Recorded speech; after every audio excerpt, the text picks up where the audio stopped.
Frank Ramirez had been working the night shift as a janitor at Jefferson Elementary for almost 20 years. He wasn't flashy. He wasn't loud. Most of the kids barely noticed him. But every night after the halls fell silent and the last teacher left, Frank moved through the school like a quiet guardian, mopping floors, fixing light bulbs, and humming old tunes from the 70s under his breath. One evening, while cleaning the lost and found closet, he noticed something odd, wedged behind a box of gloves. It was a toy, small, dusty, its paint chipped, a one-eyed robot missing an arm and one of its legs, clearly broken. He picked it up and turned it over in his hands. The name scribbled in faded marker on the back read Ben. Frank looked around, then held the toy to his ear and laughed to himself. It's seen better days. Normally lost and found items were kept for 3 months. After that, they were either donated or tossed.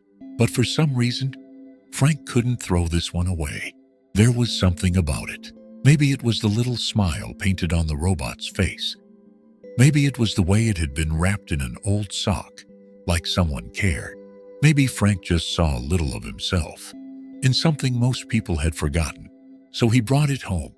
He placed it on the shelf, above his tiny kitchen sink, right between his old radio and a photo of his parents. Every morning before work, he gave it a nod, and every night when he returned tired from scrubbing and sweeping, it greeted him in its quiet, one-eyed way. He named it Rusty, not after the rust, but after the resilience. Years passed. Kids came and went. Teachers retired, and the robot stayed right there on the shelf, watching it all. Sometimes Frank would fix it, repaint a leg tape, the arm polish the eye. Other times, he'd just sit beside it with his coffee and think. He never knew why he kept it, until one day, it appeared on national TV, and everything changed. Frank Ramirez never expected much out of life. He didn't have kids. He'd never married. His world was made up of school hallways, old records, a rusty coffee pot, and the occasional crossword puzzle. But he found peace in the routine. Each morning started the same black coffee and egg sandwich, a glance at Rusty the toy robot, and then out the door by 5:45 a.m. He had long accepted that some people were built for spotlight, and others were built to keep it shining from behind the scenes. And Frank was content being the quiet one in the background. But that changed one Friday evening during his usual routine. He had just returned home, kicked off his boots, and turned on the TV. The local news had ended, and a national talk show was just starting, one of those daytime programs with feel-good stories and inspiring interviews. Frank half listened while stirring a pot of soup. And today, the host announced, we meet a young man whose invention has taken the world by storm, a toy company founder whose inspiration came from something he lost as a child. Frank paused, spoon in hand.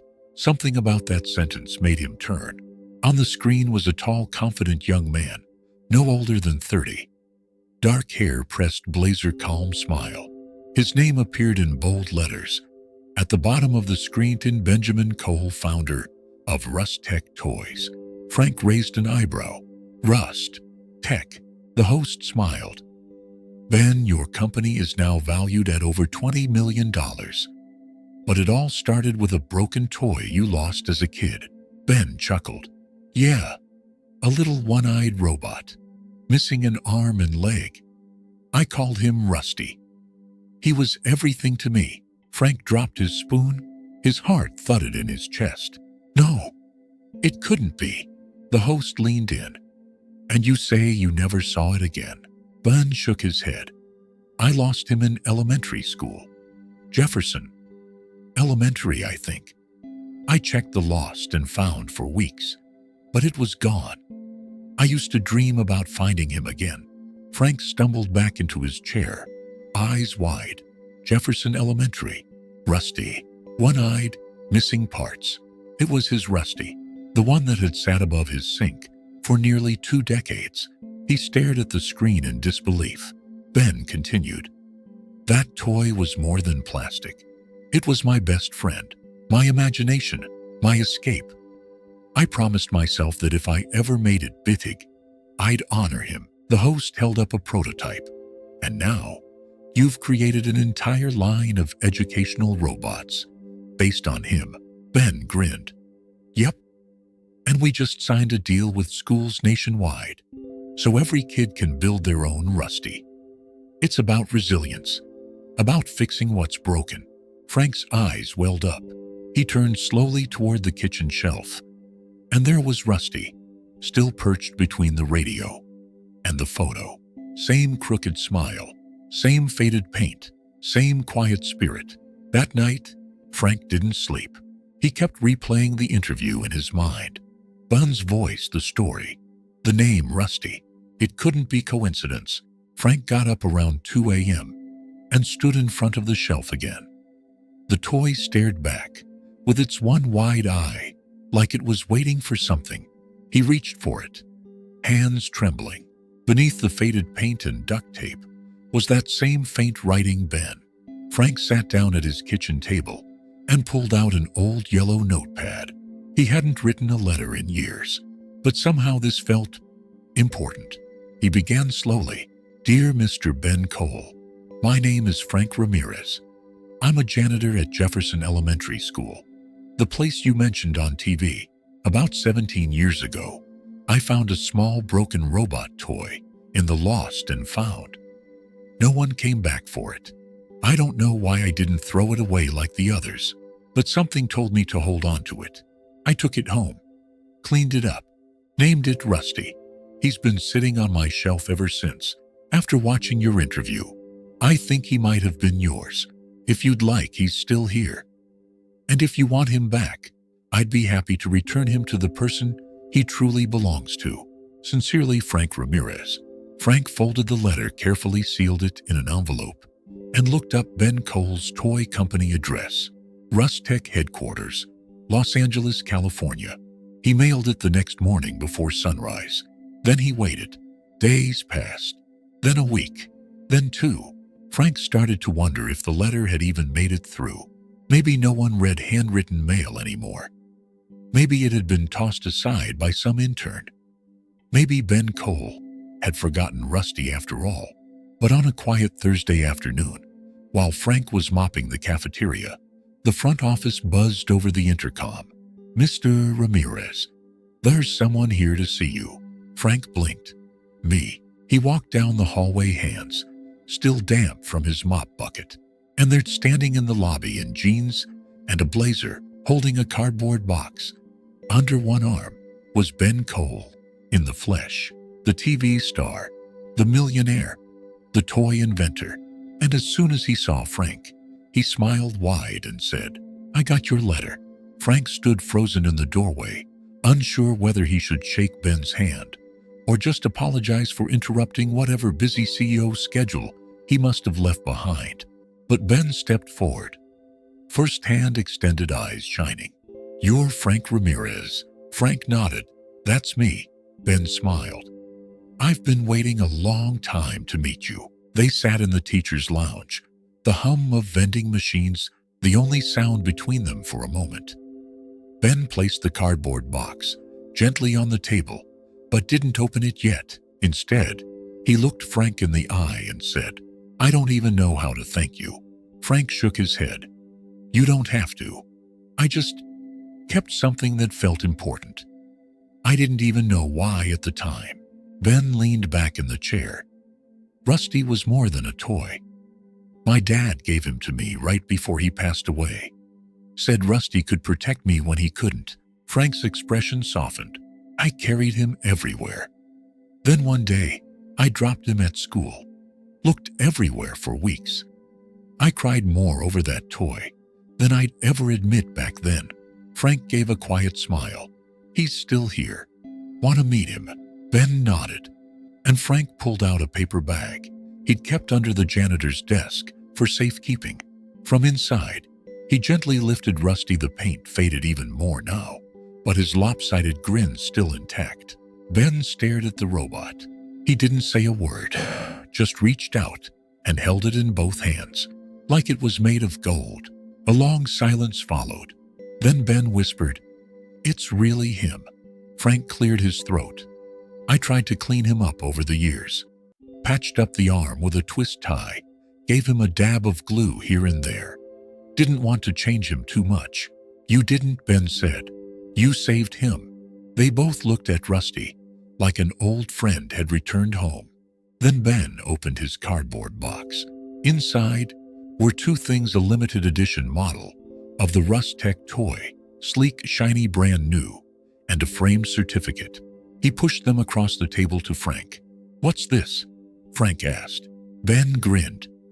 "This is the first Rusty off the production line. Number 1.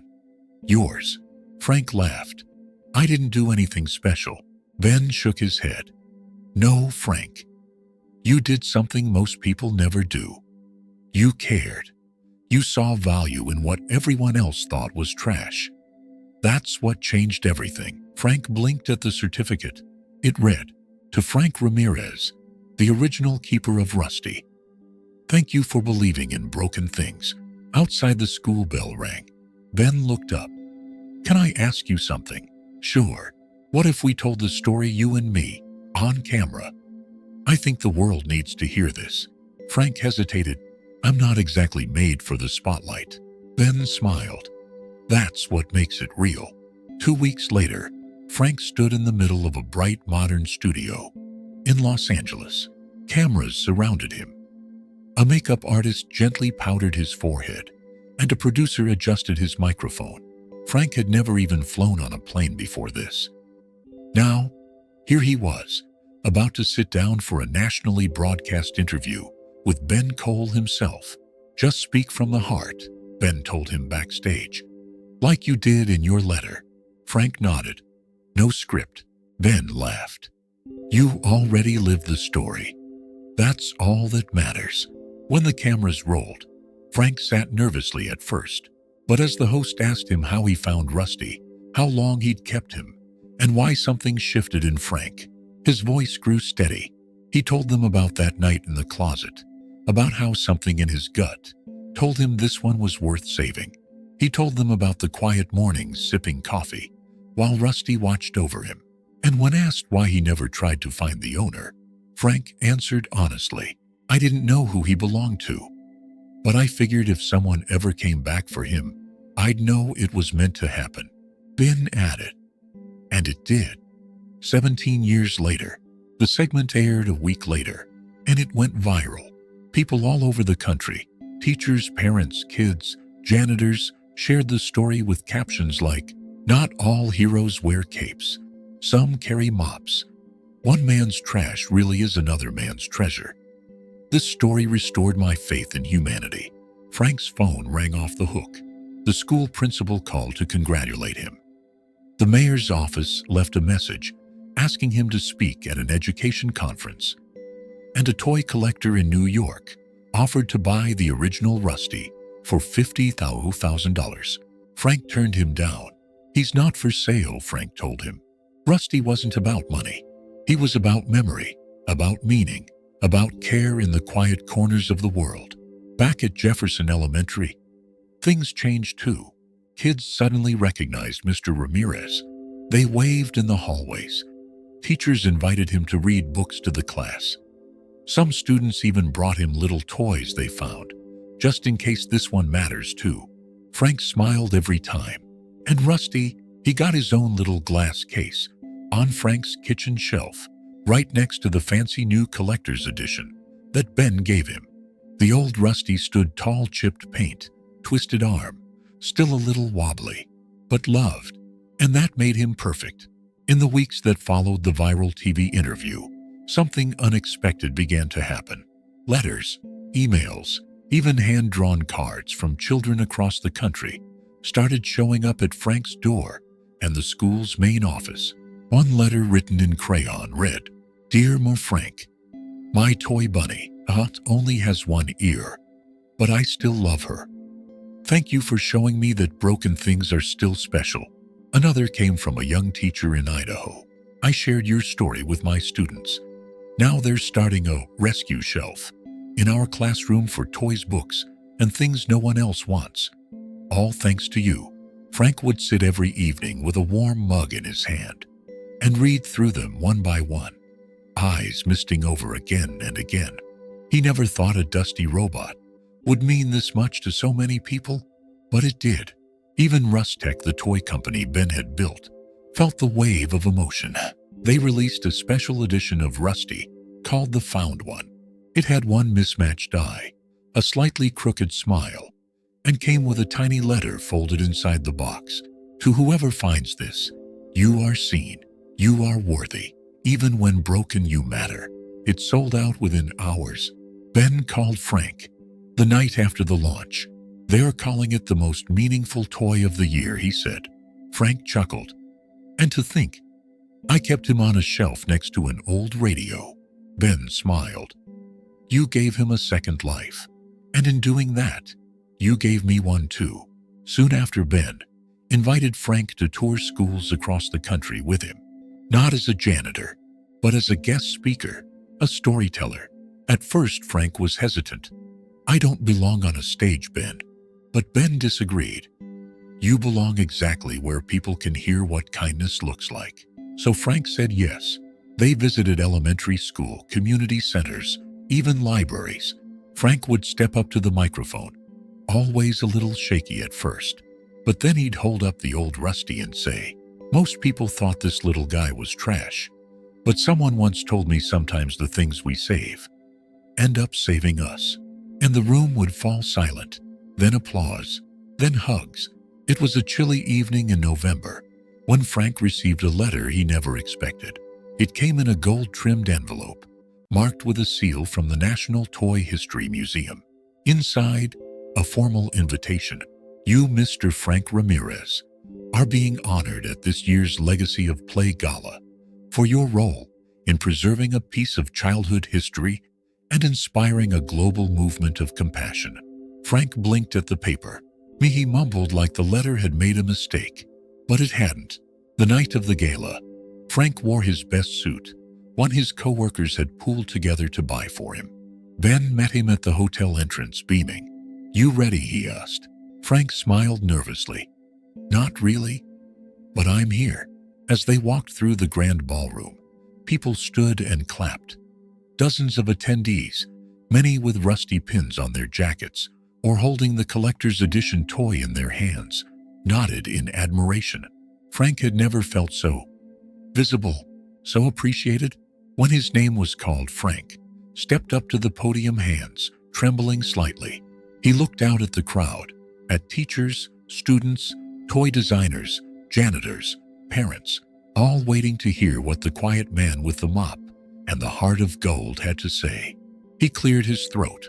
I never thought keeping a broken toy would lead me here. I just saw something that everyone else overlooked. Something that looked forgotten, but still had a smile on its face. That little robot reminded me of me, I guess.